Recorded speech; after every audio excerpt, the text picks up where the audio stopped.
ఒక సాధారణ టీచర్ తన క్లాస్ రూమ్‌లోని బ్లాక్ బోర్డ్‌తో ప్రారంభించిన ప్రయాణం ఇప్పుడు దేశవ్యాప్తంగా లక్షలాది మంది విద్యార్థుల కళ్ళను మోస్తున్న బ్రాండ్‌గా మారింది. అదే మన ఫిజిక్స్ వాళ్ళ. ఎడ్యుకేషన్ ఫీల్డ్‌లో రివాల్యూషన్ తీసుకొచ్చిన ఈ సంస్థ ఇప్పుడు స్టాక్ మార్కెట్ వైపైతే అడుగు వేస్తుంది. ఇది కేవలం ఒక ఐపీఓ కాదు. ఇది డ్రీమ్ టు రియాలిటీ అయిన ఒక పెద్ద గాథ అన్నమాట. సో, ఈ వీడియోలో అయితే మనం ఫిజిక్స్ వాళ్ళ ఐపీఓ గురించి అయితే తెలుసుకుందాం. కంపెనీ గ్రోత్, ఫినాన్షియల్స్ మరియు ఇన్వెస్టర్స్‌కున్న అవకాశాల గురించి ఈ వీడియోలో అయితే ఎక్స్‌ప్లెయిన్ చేస్తాను.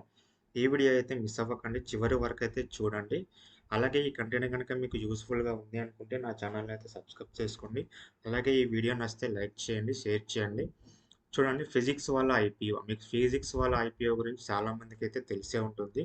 ఇది మనకొచ్చేసి లాక్‌డౌన్‌లో అయితే మనకిది రావడం జరిగింది. ఈ ఫిజిక్స్ వాళ్ళు వచ్చేసి మనకు ఒక ఎడ్యుటెక్ కంపెనీ అన్నమాట. ఇది online courses and offline courses కూడా చేస్తుంది. మెయిన్‌గా జేఈఈ, నీట్, యూపీఎస్‌సి ఇలా కాకుండా మీకు data science, analytics, banking, finance software development ఈ కోర్సెస్ అన్నీ కూడా ఆన్‌లైన్ ప్లస్ ఆఫ్‌లైన్‌లో కూడా మనకి ఈ ఫిజిక్స్ వాళ్ళ యాప్ అండ్ వెబ్‌సైట్‌లో అయితే వీళ్ళైతే చేస్తున్నారు. అలాగే చూడండి ఇక్కడ మీకు almost 4.13 million unique transaction users. 4.13 million users అయితే ఉన్నారు ఆన్‌లైన్‌లో. అలాగే 0.33 million students enrolled for offline సెంటర్స్‌లో 0.33 మిలియన్ స్టూడెంట్స్ అయితే ఉన్నారని జెప్పేసి వీళ్ళు చెప్తున్నారు. అరౌండ్ వాళ్ళు multiple courses around 13 education categories. Different 13 ఎడ్యుకేషన్స్‌లో వీళ్ళు కోర్సెస్ అనేది మనకి ప్రొవైడ్ చేస్తున్నారనమాట. సో, అసలు ఈ ఐపీఓ ఎప్పుడొస్తుంది ఏంది అంటే చూడండి మనకి నవంబర్ 11, 2025 టు నవంబర్ 13, 2025.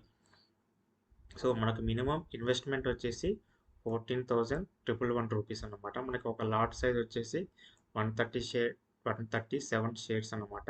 మనకి ప్రైస్డ్ ఏజ్ వచ్చేసి 103 టు 109 రూపీస్‌గా అయితే ఉంది. మొత్తం మనకి ఇష్యూ సైజ్ వచ్చేసి 3,480 కోట్లన్నమాట. సో, మనకి అలాట్‌మెంట్ డేట్ వచ్చేసి నవంబర్ 14థ్, లిస్టింగ్ డేట్ వచ్చేసి నవంబర్ 18థ్ రోజు మనకి ఎన్ఎస్‌సి అండ్ బీఎస్‌సిలో అయితే లిస్టింగ్ అవుతుందన్నమాట. సో, ఇది చూడండి ఇది fresh capital cum offer for sale కిందైతే వస్తుంది. మనకిందులో 3,480 కోట్లలో 3,100 కోట్లయితే మనకు ఫ్రెష్ ఇష్యూ కిందకి వస్తున్నారు. అంటే 3,100 కోట్లు అనేది మనకి కంపెనీకే వెళ్ళిపోతుందన్నమాట. సో, ఆఫర్ ఫర్ సేల్ కింద చూడండి 380 కోట్లు.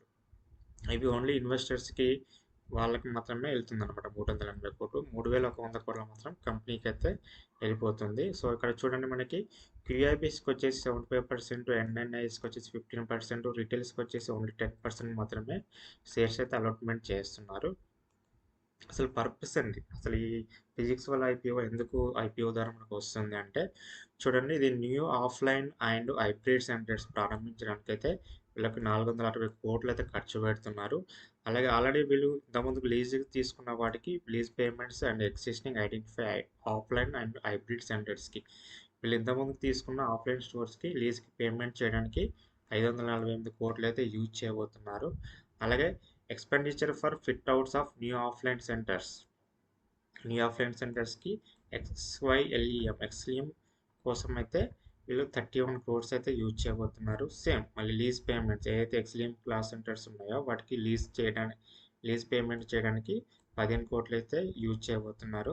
చూడండి Utkarsh classes and education private limited for expenditure towards lease payments for Utkarsh classes existing identifying offline centres.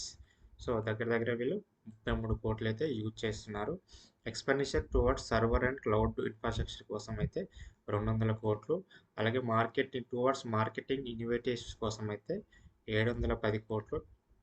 అలాగే subsidiary Utkarsh classes and education private limited share హోల్డర్స్‌కి మనకిది 26 కోట్లు. ఇక remaining growth through identified acquisition general corporate purpose remaining amount వాడతారని చెప్పేసి మనకైతే వీళ్ళైతే announce చేశారు.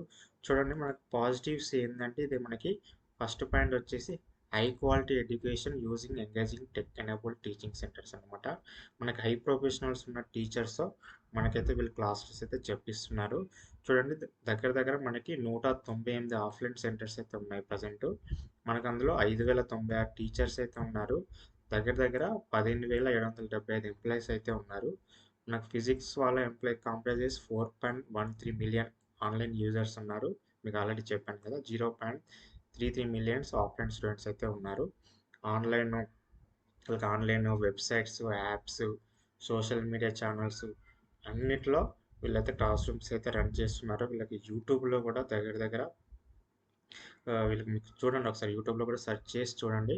మీకు దానికి సంబంధించిన కోర్స్ కూడా మనకి యూట్యూబ్‌లో అయితే కొన్ని ఫ్రీ కోర్సెస్ అయితే లభిస్తాయి. సో, ఇవన్నీ కూడా పాజిటివ్‌గా ఓన్లీ మనకి ఇదేంది ఎడ్యుకేషన్ పరంగా వీళ్ళు చేసేదైతే పాజిటివ్‌గా ఉంది. బట్ మనకి ఫినాన్షియల్ పరంగా వస్తే కొంచెం నెగెటివ్ అని చెప్పుకోవచ్చు. చూడండి మనకు నెగెటివ్స్ ఏంది అంటే ప్రెసిస్టెంట్ నెట్ లాసెస్ అన్నమాట.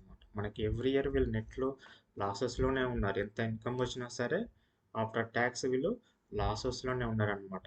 So, intense competition and high attrition. ఇప్పుడు ఎడ్యుకేషన్ అంటే చాలా ఇన్‌స్టిట్యూట్స్ ఉన్నాయి. చాలా కాలేజెస్ ఉన్నాయి. చాలా స్కూల్స్ ఉన్నాయి గదా! సో, ఇది మనకి చాలా కాంపిటీషన్ ఉన్న ఫీల్డ్ అని చెప్పేసుకోవచ్చు. అలాగే ఆపరేషనల్ అండ్ రెగ్యులేటరీ రిస్క్స్ అన్నమాట. అంటే వీళ్ళు ఏం చేస్తారంటే network offline centres and franchises వీళ్ళు రన్ చేస్తున్నారు కదా! ఇందులో స్టూడెంట్స్ సంబంధించిన సేఫ్టీ ఇన్సిడెంట్స్ గానీ, లీగల్ క్లెయిమ్స్ గానీ, అలాగే ఇంక్రీజింగ్ గవర్నమెంట్ రెగ్యులేషన్స్ కానీ, ఇవి ఎప్పుడు చేంజ్ అవుతాయో మనకు తెలియదు. గవర్నమెంట్‌కి సంబంధించినవి రెగ్యులేషన్స్ కూడా మనకి ఎవ్రీ ఇయర్, ఎవ్రీ 2 ఇయర్స్‌కోసారి, 3 ఇయర్స్‌కోసారి చేంజ్ అవుతూ ఉంటాయి. సో, అలాంటప్పుడు వీళ్ళకి ఎఫెక్ట్ అయ్యే ఛాన్స్ అయితే ఉంటుందని చెప్పుకోవచ్చు. అలాగే హై వాల్యుయేషన్ అన్నమాట. ఇప్పుడు వచ్చే ఐపీఓ ఏదైతే ఉందో ఇది హై వాల్యుయేషన్‌తో కూడుకున్నదనమాట. సో, ఇది కూడా మనం ఒక నెగెటివ్ కింద అయితే చెప్పుకోవచ్చు. చూడండి వీళ్ళకి చూడండి మనకి ప్రాఫిట్ ఆఫ్టర్ టాక్స్ చూడండి మనకు లాస్ట్ క్వార్టర్‌లో -127 క్రోర్స్ ఉన్నారు. 31 మార్చ్ 2020కి -243 క్రోర్స్ ఉన్నారు.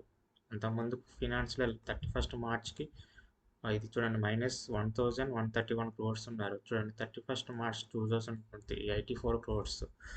సో, ఎబిడాటా కూడా ఇక్కడ మనకు లాస్ట్ క్వార్టర్‌లో మైనస్‌గానే ఉందని చెప్పుకోవచ్చు. ఒక మధ్యలో అంతకుముందుకి ఇయర్‌లో అయితే 193 ఉంది. అంతకుముందుకు మళ్ళీ 829 అయితే ఉంది. సో, నెట్ వర్త్ ఇవి బానే ఉన్నాయి. ఇన్‌కమ్ వస్తుంది. బట్ దాంతో పాటు వీళ్ళకి ఖర్చులు, ఎక్స్‌పెండిచర్స్ కూడా ఉండడం వల్ల వీళ్ళకి ప్రాఫిట్స్ అయితే రావట్లేదు. ఇప్పుడు కూడా వీళ్ళ కంపెనీ అనేది లాస్‌లోనే నడుస్తుంది. చూడండి ఆర్ఓఎన్ఓడబ్ల్యూ కూడా మైనస్‌లో ఉంది. ప్యాట్ మార్జిన్ కూడా మైనస్‌లో ఉంది. ఎబిటాటా మార్జిన్ ఒకటి 6.69 ఉందన్నమాట. So, price to book value కూడా వచ్చేసి మనకి 14,000 ఉంది. మార్కెట్ క్యాపిటలైజేషన్ వచ్చేసి మనకి 31,526 అయితే ఉంది. సో, ఇవి మనకి నెగెటివ్స్ అని చెప్పుకోవచ్చు. నెక్స్ట్ వచ్చేసి మనకి జిఎంపి అది నేను వీడియో చేసే టైంకి వచ్చేసి మనకైతే ₹5 అయితే నడుస్తుంది అండి. ఇది రోజు రోజుకి అయితే మార్కెట్‌లో డౌన్ అవుతుంది. బట్ దీని మీద చూడాలి. మార్కెట్ లిస్టింగ్ అయ్యే టైంకి ఇది పెరుగుతుందా? లేకపోతే తగ్గుతుందా? అనేది మనకి గెయిన్స్ ఏ విధంగా వస్తాయనేది మనకి లిస్టింగ్ రోజైతే తెలుస్తుందండి. సో, ఈ వీడియో గనుక నచ్చినట్టయితే లైక్ చేయండి, షేర్ చేయండి. Thank you.